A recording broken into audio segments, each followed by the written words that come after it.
যেদিন ইউটিউবে লাইভে আসি না, হাবিবুর তারপর শফিক ভাই দুজনের একজন একজন থাকবো। ঠিক আছে, বুঝছি। একদিন শফিক ভাই আমারে কি করছে, ইউটিউবে আমি ওই যে রামবন্ধু যে নাটক হইলো না একবার, প্রথম আমরা যখন নাটক করলাম করার পরে ওটা ই করছে, ভিডিও কইরা মানে ডান্স করছে না, ভিডিও কইরা ছবি তো ছাড়ছি। তো ওইখানে নিচে আমি আমার নাম্বারটা দিয়ে দিছি, আবার দিয়ে দিছি। শফিক ভাই কেমনে কেমনে জানি দেখছে, বুঝছে?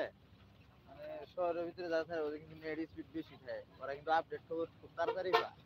আর আমাদের সে বিদেশিরা বেশি পায় আপডেট খবর গুলা। তো শফিক ভাই নাম্বার নিয়ে ফোন দিয়ে আমার কইতাছে কি, হ্যালো, কে বলছেন?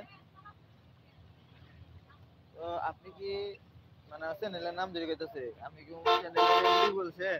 হ্যাঁ। আমি বলি, জি। আপনাকে তো চিনলাম না।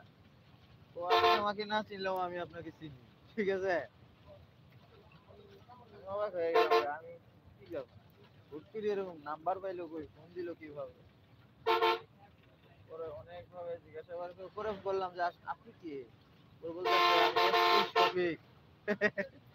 এসপি শফিক। পরে ও আচ্ছা আচ্ছা,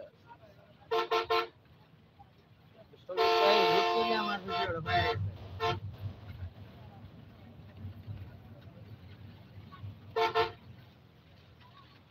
এই 5 জন একসাথে আছে, এই 2 জন 3 জন একজন হয়।